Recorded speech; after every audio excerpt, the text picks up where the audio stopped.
Bonjour à tous, c'est Yann de l'école de dégustation Le Coam et du site Le Vin Pas à Pas.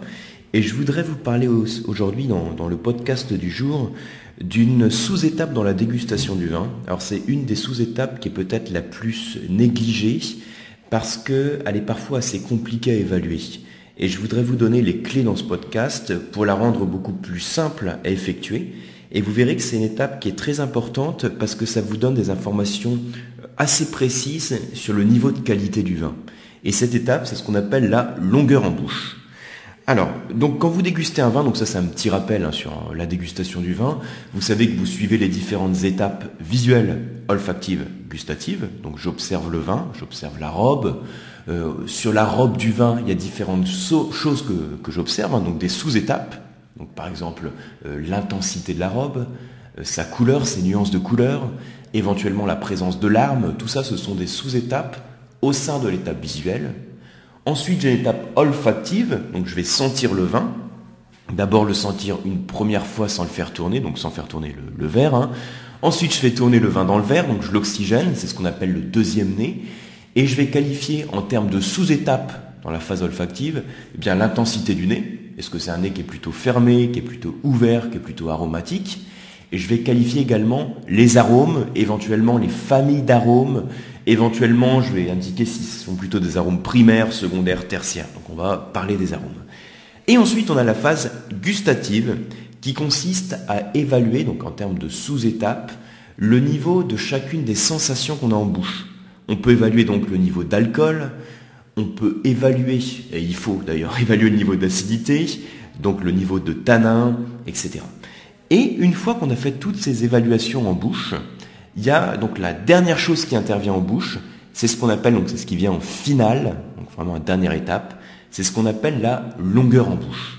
Donc c'est de ça que je vais vous parler, parce que je me rends compte que sur les dégustations, on a parfois un petit peu de mal, donc au sein du groupe de dégustateurs, d'avoir entre tous les dégustateurs une longueur en bouche qui soit à peu près cohérente, c'est-à-dire qui soit à peu près de la même valeur entre chacun des dégustateurs.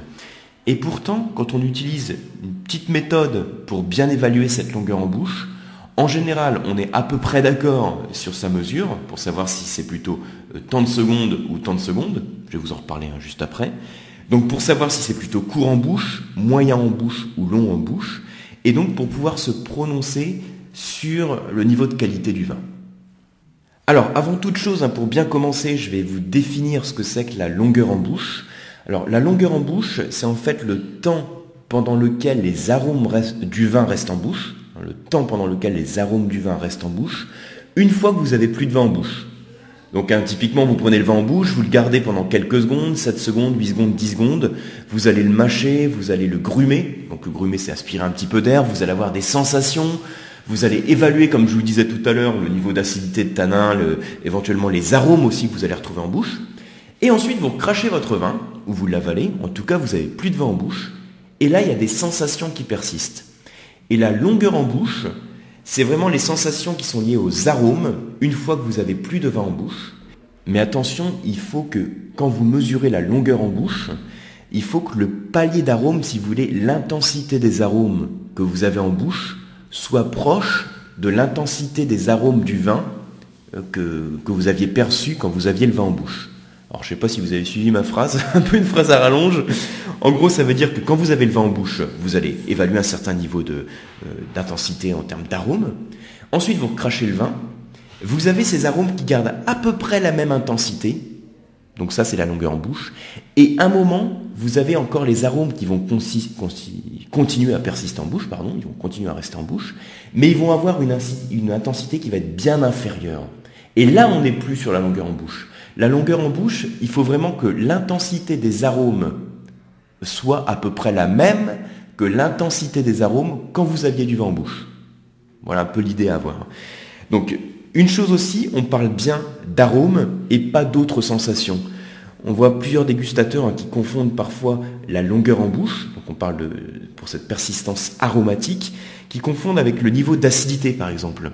Parce qu'il y a certains vins, vous savez, vous les gardez en bouche, vous recrachez le vin, et ça reste acide en bouche. Vous avez cette sensation un petit peu de jus de citron, d'acidité, une acidité très fluide qui donne une salivation très fluide en bouche. Ça, on parle de l'acidité et pas de la persistance des arômes. Au même titre que ça, il ne faut pas confondre la longueur en bouche avec la persistance de l'onctuosité ou de l'alcool du vin. Vous avez certains vins qui sont riches en alcool, et quand vous les mettez en bouche, ça chauffe. Ça apporte tout de suite un côté un peu brûlant en bouche. Et le problème, c'est que quand vous recrachez le vin, vous avez encore ce côté brûlant qui persiste. Mais attention, quand on parle de longueur en bouche, on parle d'arôme et pas d'alcool, donc c'est deux sensations différentes. Pareil, il ne faut pas confondre la longueur en bouche avec la persistance du sucre, par exemple. Imaginez, je prends un vin moelleux ou un vin demi-sec, donc un vin où il y a un petit peu de sucre résiduel. Dès que le vin rentre en bouche, vous allez percevoir de la sucrosité. Bon, ça va être un peu sucré. Quand vous allez recracher le vin, cette sensation de sucrosité va persister pendant quelques secondes. Elle va persister pendant quelques secondes, mais c'est en aucun cas lié à la longueur en bouche. La longueur en bouche, c'est vraiment que les arômes. Donc ça, c'est la première erreur qui est faite par beaucoup de dégustateurs, c'est de confondre la longueur en bouche avec une autre persistance d'une sensation en bouche qui n'est pas liée aux arômes. La longueur en bouche, ce sont toujours les arômes. Alors, autre chose sur laquelle je voudrais insister, c'est qu'il ne faut pas confondre en termes de longueur en bouche, on parle de persistance aromatique, il ne faut pas confondre la notion de persistance aromatique intense, donc PAI, avec la persistance aromatique totale, la PAT. Alors, vous allez voir, je vais vous expliquer ça, ça va être, avec les explications, ça va être beaucoup plus simple, même dans le cas d'un podcast audio, je pense que vous allez avoir des éléments pour bien comprendre la différence. Alors, je vous ai dit pas confondre la PAI et la PAT, donc persistance aromatique intense et persistance aromatique totale. Alors, qu'est-ce que c'est que ce truc? C'est quoi la différence? Quand on parle de longueur en bouche, on fait référence à la PAI, la persistance aromatique intense. Et pour bien comprendre ça, alors je vous ai fait un petit schéma. Alors là, si vous écoutez le podcast audio, ce qui est quand même le principe, j'imagine que vous avez l'audio dans les oreilles et vous n'avez aucun schéma devant les yeux. Je vous ai mis sur le podcast, sur le lien du podcast, un lien qui vous amène sur le blog avec un petit schéma pour bien comprendre. J'ai fait une petite représentation schématique des variations d'intensité de l'arôme. Donc cette représentation schématique, elle n'est pas de moi, elle est d'André Vedel, donc un dégustateur de talent, donc c'est pas nouveau du tout puisqu'on est dans les années 70. Et voilà comment il représentait la chose. Vous avez d'abord le vin qui est dans votre bouche, donc vous percevez une certaine intensité. Ensuite, vous recrachez votre vin. Vous continuez à percevoir une certaine intensité de l'arôme qui est pratiquement la même que celle que vous aviez quand vous aviez le vin en bouche. Et ensuite, au bout de quelques secondes, vous allez avoir une salivation qui va revenir dans votre bouche, donc ce qu'on appelle le retour de la salive liquide, et le fait d'avoir plein de salive qui revient dans la bouche, ça va diluer la sensation qui est liée aux arômes. Et donc là, la sensation va disparaître progressivement. Et en fait, le moment où vous avez la salive liquide qui revient dans la bouche, au moment où la sensation aromatique est vraiment diluée, là vous avez l'intensité de l'arôme qui diminue de manière très brutale, et là c'est plus à ce moment-là qu'on va calculer la persistance aromatique intense. La persistance aromatique intense, elle est située entre le moment où vous recrachez le vin et le moment où vous avez beaucoup de salive qui revient dans la bouche et qui fait que vous avez l'intensité aromatique qui diminue. Et ensuite, les arômes persistent dans la bouche pendant plus longtemps. Si vous avez une persistance aromatique qui dure 4 secondes, par exemple, vous avez ensuite la salive liquide qui revient et les arômes qui peuvent persister encore pendant 12 secondes, 13 secondes, 14 secondes. Donc on a vraiment une distinction entre la persistance aromatique intense et la persistance aromatique totale.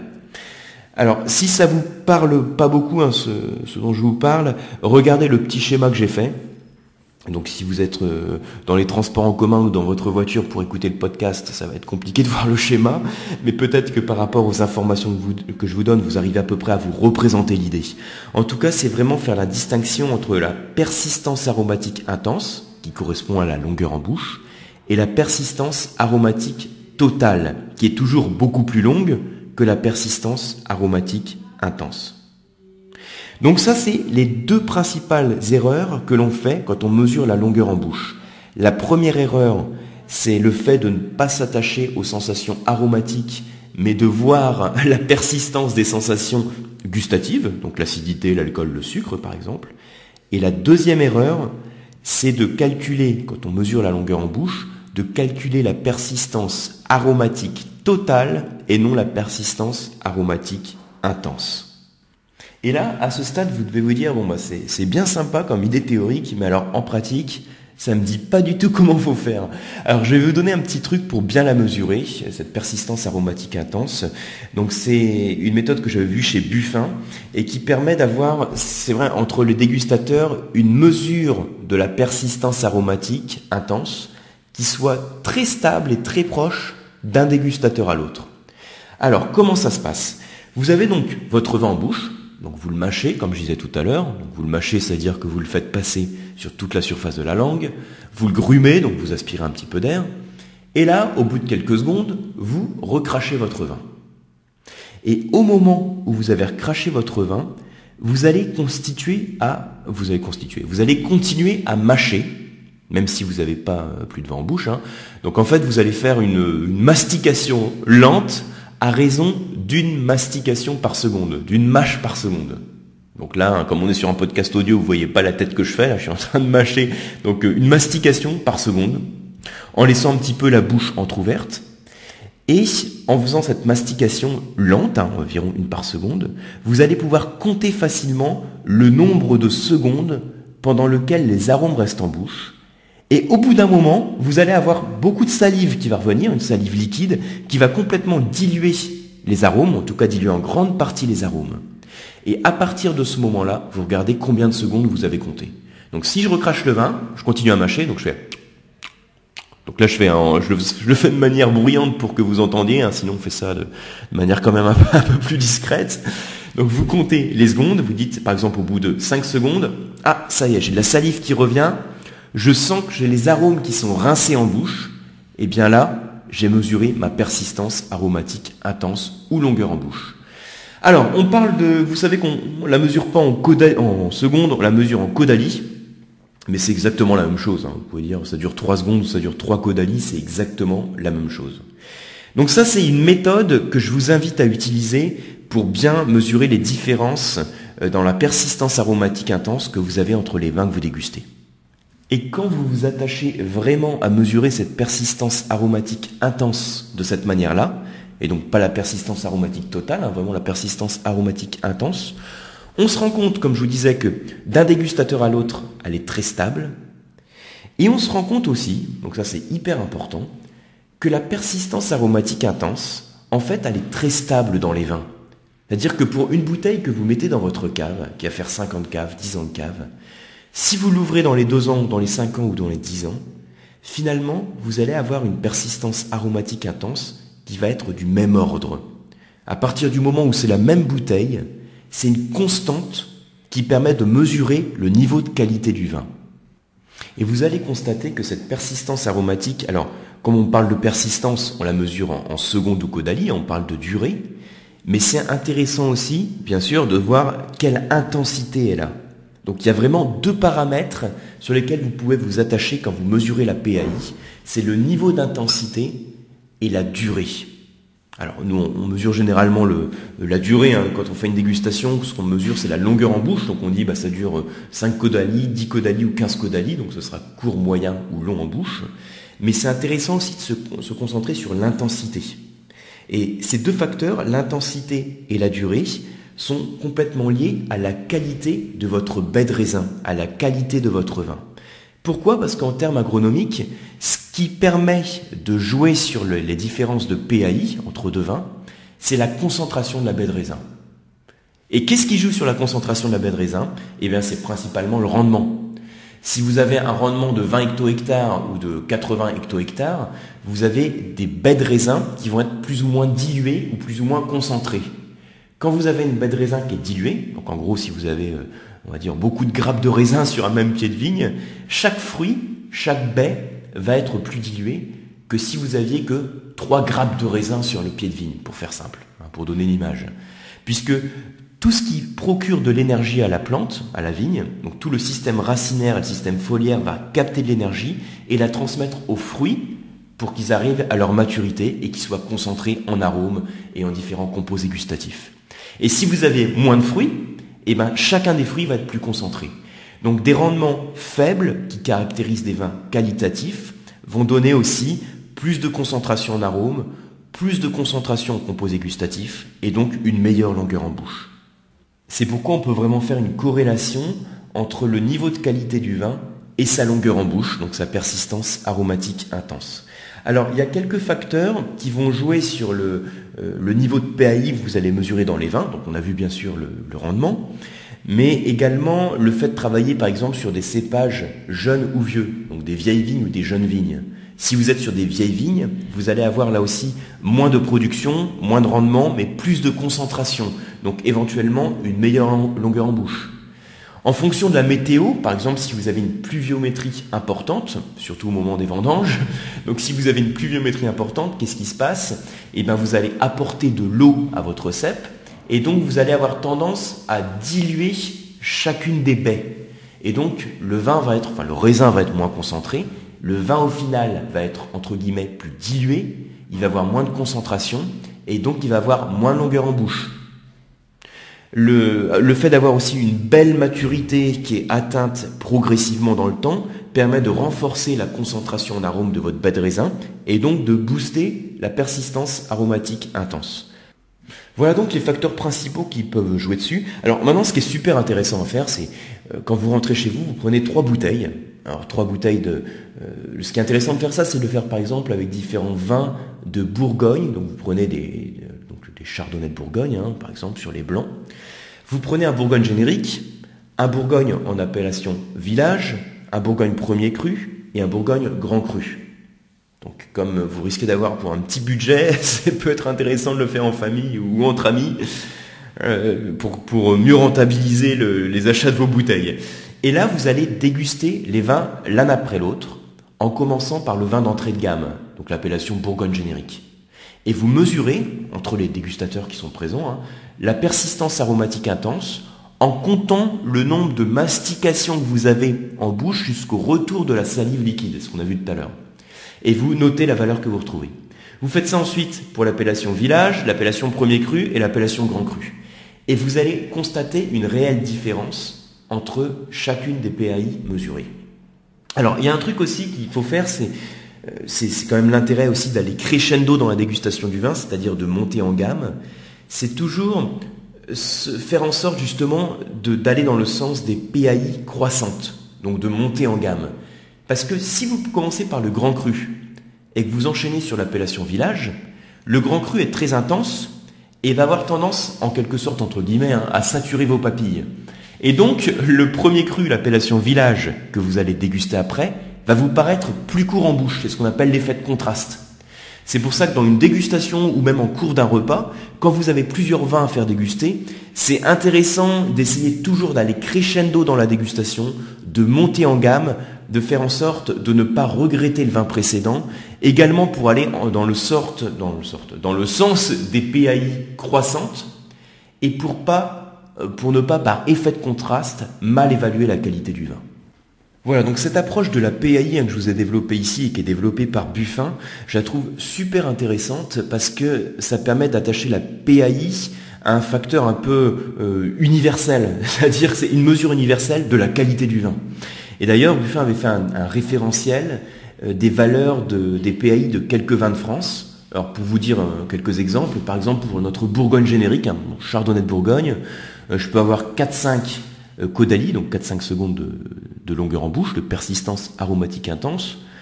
Sur le premier cru, je peux passer à 9-10, et sur le grand cru à 11-12-13, 14-15, en fonction du grand cru. Sur un Beaujolais générique, je peux avoir 2-3 en longueur en bouche, et sur un cru du Beaujolais, je peux avoir 5-6-7, par exemple. Vous voyez un petit peu cette différence. Sur un Côtes-du-Rhône, en fonction du type de Côtes-du-Rhône, je peux avoir 2, 3, 4 pour la PAI. Sur un Châteauneuf-du-Pape, 7, 8, 9, 10, voire plus. Voilà donc l'idée que je voulais vous transmettre, en tout cas l'approche que je voulais vous transmettre pour bien mesurer cette sous-étape de l'analyse gustative du vin, qui est la longueur en bouche, la persistance aromatique intense. Et je tenais à vous parler de ces deux notions de PAI et de PAT, persistance aromatique totale, pour avoir quelque chose de beaucoup plus précis quand vous mesurez les longueurs en bouche des vins. Voilà, donc j'espère que vous avez appris des choses. N'hésitez pas à mettre tout ça en pratique et à me dire vos commentaires. Je suis toujours à votre disposition pour en déguster. Pour déguster aussi d'ailleurs, si vous êtes de passage. Mais aussi pour en discuter en tout cas, c'est beaucoup plus facile. J'espère vous retrouver très rapidement, soit sur le blog, soit sur les cours d'œnologie du COAM, soit sur les masterclass de la dégustation. Au passage, donc les masterclass de la dégustation, là on vient juste de publier la formation qui est consacrée au magnifique vin du Languedoc-Roussillon. Donc j'espère aussi vous retrouver sur cette formation et puis que vous puissiez déguster la petite sélection que je vous ai faite sur les vins de cette région. À très bientôt.